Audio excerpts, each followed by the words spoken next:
Welcome to Orthopod, a podcast about the people of orthopedics and their stories. We understand that we all play many roles in our careers and lives, and it is these very stories that ultimately inform our successes and failures. One of the things as I've tried to be introspective and look at myself is we tend to, it's human nature, but certainly I think surgical disciplines in particular, once we finally conquer or feel like we've hit our stride and have comfort in a given skill set. For me, that may be as a sports surgeon, or for you as a traumatologist, where you know you can get that acetabular fracture looking well and that and looking good, and you know that all the challenges of that, while there might be subtle improvements in your efficiencies, you understand that puzzle. Right. To then take a leap entirely away from that, which is our comfort zone, and say, now I'm going to take on the next thing. There's a risk of failure, right? There's a risk that I may be a really, really adept and respected surgeon, but I may be a terrible chair. I may not be as effective a multi-center researcher, but you have lived that, done that, and been incredibly successful in all these other venues. How did you convince yourself at whatever age it was, 35, 40, 45, that you were going to now take an entire transition to a different skill? Yeah. So two things. One is you don't necessarily know you're in that moment. You just walk through those doors that are open for you. So being a McMaster, a lot of doors were open. A lot of people around me supported those doors to be open. And I didn't really have the insight truly to understand just where it was going. I just had the joy. So it gets back, I'm being truly honest, it gets back to, if you figure out something that you say, I really like this, like I like it a lot. I'm not really that good at it, but I really like it. If you like something enough, and I'll even use the passion word, but it's so cliched, but you like it, you will toil away at it and you'll try to get better, and small things in something you feel you're not that great at seem even bigger to you, right? Massive, massive triumphs for you. But to get to your point, I just got very, very comfortable with failing, and a lot of it. And it's not as easy to fail when you're in an operating room, because failure there is, there's major, major consequences to some other human being. But if it's failures, the consequences are to me. You write a paper, rejection, hypotheses fail all the time in research. I'll try a bunch of new things, and I'll actively go out and so I've been writing about it a lot, and more creative writing than it is actual scientific writing, which is storytelling, right? And you better than anyone know, because we've worked together. You know that if you can tell a story about a problem, or you can get people engaged, and then they get excited because they see that they're part of that story. Well, on a larger level, you are your story. So what story are you hoping to tell? When someone talks about you, what story do you want them to tell about you? And one thing is that, hey, he tries a bunch of stuff.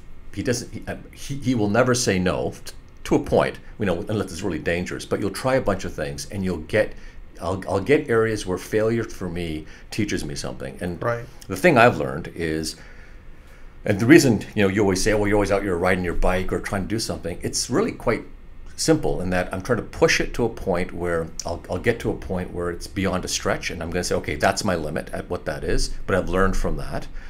And when you're surrounded by individuals who are very different than you, so the mountain biking culture is very different than the culture you and I were, right? Sure. Awesome. And in many ways, just an amazing group of people. If you were to go kayaking, the group of people who do that, or you were to go hiking, these are all activities, but painting, I just took up painting. These are a bunch of things that I've been doing simply to interact with people from a different mindset, and actually, quite frankly, be put in a position where I'm the student. Like, I can't imagine there's that many times when you're working that you feel like a student. You may internalize it, but no one around you, Ashish, ever says, oh, he's the student. You're the mentor, you're always the mentor, you're the leader, and people look to you for that.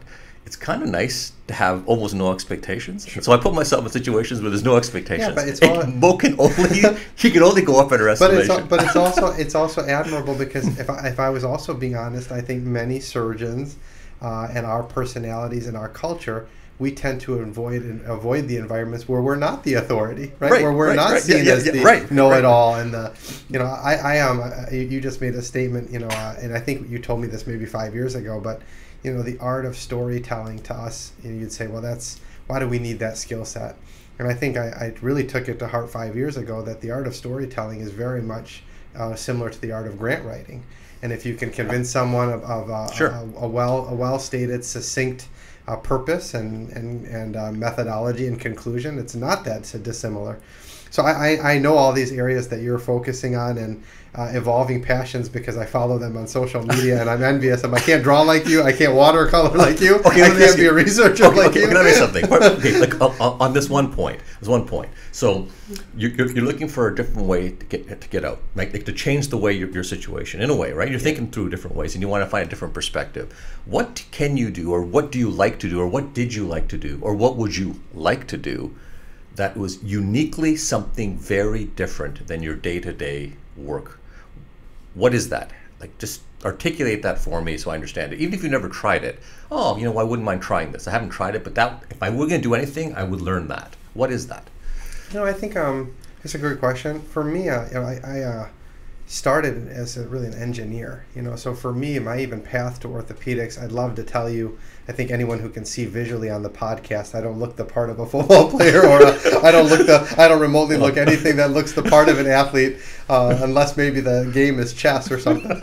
But my passion was more that I was always a bit inclined towards solving the puzzle, the challenge, the design of something, and then evolving technology to toward that direction. And for me, biomedical engineering and biophysics was where that started, and then it had a natural link to orthopedics. Yeah. And it's really been that since. And if I were to tell you where I feel like I'm the most interested, and it's not in the medical world, it's the mechanical, design, apply, innovate some technology that could be in a totally different realm. It could be in the garage. It could be in a new tool or technology that has something to do with a field independent of medicine, but that problem solving. Okay, so I'm going to ask you this point that you just raised. So you like biomedical engineering, and that's something that you think is a departure from your work, and it's obviously a very creative. To create is just that. You've got to have a mindset of being creative. How do you get ideas? And again, like if you're thinking of designing something, and let's say that part of your time away is going to be, I'm going to spend some time thinking about some of these other issues that I used to you quite liked. How do you get ideas? What do you do? And let me give you the example of, you've heard probably that Steve Jobs used to do walking meetings and, get out. I tend to ride. I quite like it because you're alone and you have your own period where ideas really do come. Where do they come for you? Yeah, it's a great question. For me, in my current life, Mo, as weird as it sounds, when all the things in an operation through a day go well, I don't necessarily feel like I learned that much. Right. You kind of have the resident or fellow with you, and they feel like, oh, look, everything went great. And I always tell them, you won't like the day when everything went wrong, but you'll learn the most from it. Yeah, right. And so for me, where it always starts is I'm doing something or some case, and I feel there's steps where, despite being 10 years into this and doing these things in the hundreds, something about that step doesn't feel like it's elegant. It doesn't feel like it's reproducible. It feels like we get it done, but there must be a better way. Yeah. Or the worst case where you do everything right, and 6 months or a year later, you're back in that patient's shoulder, knee, hip, elbow, and you say, well, even though we did it right, what I'm looking at down below didn't heal well, didn't end up where we wanted it to be. And it's a revision. And so it usually starts for me there. And then I'll try to take some time, and frankly, sometimes it's sketches, it's models. I'll go and find a couple of the Sawbones models on the back table. I'll take some of the implants that get wasted in the operating room, and I'll think about things I could do to modify them, adjust them, make some tools even sort of poor man's tools, and have them machined up to say, well, I wonder if we did that, or I wonder if we did this, or I'll think to some other areas where we've tried to do something in a different space. I'll talk to students at our university who say, well, we're getting 3D images of these things all the time, not in medicine, but we can take 5 different views with the camera and make a 3D model out of it. And realize, well, if we did that with arthroscopy in this type of surgery, would that be useful to have that feedback in real time? So some of it is, as you said, the cross-pollination of the environment at the university where someone in a totally different field gives me some insights. But for me, it's the frustration or challenge of the OR and then taking it back to the table and kind of becoming an engineer again. Oh, yeah. And not worrying about all the things that make it hard to do that in the human body, but first start by saying, Can you do it at all? And then can we reverse engineer it to get there to put it back into the case? Do you, I mean, so all this is happening in your mind, and you obviously have an organized way of thinking through it. Have you ever journaled or written it down, diary, sketched out ideas? Do you keep a regular place where you keep your ideas and then you kind of look back at them, or how do you track all this? Yeah, it's an evolution. I think to your point, Mo, many times you have that question, and if you don't do what you just said, you don't realize that you did nothing with that idea until the next time you struggle with it in the OR, yes. Or the next time you see that product or that device or that technique being used, and you say, oh, well, somebody else thought of it too, and maybe it wasn't just unique to me. So I try to log that, and then the challenge is maybe what I spoke to you about a little earlier is finding the time and the commitment and the focus to not dabble in that. That it's not, let me revisit that at 11 at night, that I actually want to commit some real time, energy, build a team around it, take a little bit of a risk with it. Yeah. Many of these ideas, probably the vast majority of them, probably don't change our care in the OR. Yeah. But the fun of it would be if you could. I'm positive I said this to you when we met many years ago, because it's been on my, it's one of the things I've always thought is interacting with myself and a bunch of other folks that I know have had the same challenges with shifting, like really big shifts, has been the biggest impediment to having a great life is having a good life, because you never want to risk giving up the good life. When you think, my life's okay, I don't want to mess with this. Yeah, I have all kinds of issues, but when I think about giving that up, suddenly it's, I can't give that up. I don't want to give it up. So if you have to give up something, truly, what would you give up to make room for this? Because you can't just keep adding room. I presume your day is pretty well full. Yeah. Right? Your plate's full. There's got to be noise in that day. Has to be. And so how do you figure it out? I mean, and that gets back to the 20%. What do I love doing? And when I did it, it just became easier to do it. Right? And you realize it's actually doable, and you become more efficient in things. So I'm curious. I think for me, it's a great question, Mo, and probably the area that I've struggled the most with, which is there's several things that I think keep us doing what we're doing. Some are driven by ego. And this is hard to say as a sports surgeon, but I think the other sports surgeons listening may hear this. I love the skills of being a team physician. I love Saturday football games and Sunday football games. You feel like part of a team you would otherwise never belong to, at least with my physical attributes. You're somehow a part of that environment. I'm telling you, you're too humble. You're too humble. I could see you. I could see you playing any sport you want. Man. I don't even think I could make a long snap run at our clubs, but I do enjoy that environment and atmosphere. But admittedly, I think there's an element of every sports surgeon in an introspective moment that would say there's an element of ego to that. Sure. That you've arrived and you're caring for that level of athlete. And there's also some enjoyment in caring for them and seeing them get back on the field. I think the clinical volume is fun, particularly when you build a reputation that people seek your care out and you don't want to part with that volume as you've spent so many years investing to build a destination practice. But if I was picking, I think it would be doing less volume of that surgery and allowing others, like you have done, mentor them, allow them to mature and assume some of that work, so that you protect some time for the bigger challenges. Right. And I remember when I met you, several years ago, but particularly impactful for me was when you were our Grand Rounds professor at Michigan. I remember that. And made some statements about, research. Yeah. And I certainly have written my fair share of papers, but I would also tell you, I doubt that on one hand, some of the papers I could name that have had remotely the impact that some of yours have.